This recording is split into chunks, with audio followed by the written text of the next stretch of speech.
सत्येंद्र जैन दिल्ली के वजीर सेहत के हवाले से इस वक्त की बड़ी खबर आपको बता दें। सत्येंद्र जैन को 9 जून तक ईडी की कस्टडी मिल गई है। ईडी ने 14 दिन की कस्टडी का किया था मुतालबा और आपको बता दें कि गुज़िश्ता रोज ईडी ने सत्येंद्र जैन को गिरफ्तार किया था। केजरीवाल ने लगाया सत्येंद्र जैन को फंसाने का इल्जाम। तो सत्येंद्र जैन की गिरफ्तारी के बाद सियासत भी शुरू हो गई है। तो वहीं ईडी ने रिमांड का मुतालबा किया था, 14 दिन की कस्टडी का मुतालबा किया था, लेकिन सत्येंद्र जैन को सिर्फ 9 जून तक ही ईडी की कस्टडी में रखा जा सकता है।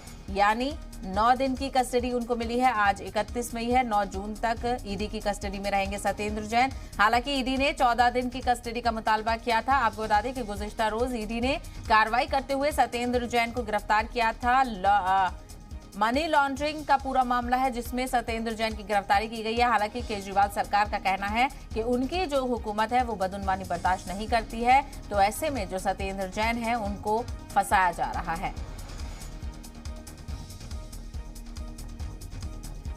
तो दिल्ली के हवाले से बड़ी खबर, क्योंकि दिल्ली के वजीर सेहत हैं सत्येंद्र जैन और अब उनको ईडी ने गिरफ्तार कर लिया है। पूरा मामला मनी लॉन्ड्रिंग का है और जो ईडी है उसने 14 दिन की तहवील का मुतालबा किया था, लेकिन सिर्फ 9 जून तक ही ईडी को कस्टडी दी गई है सत्येंद्र जैन की। यानी अब सत्येंद्र जैन 9 दिन तक ईडी की कस्टडी में रहेंगे। तमाम तर पूछताछ उनसे की जाएगी। मनी लॉन्ड्रिंग का मामला है।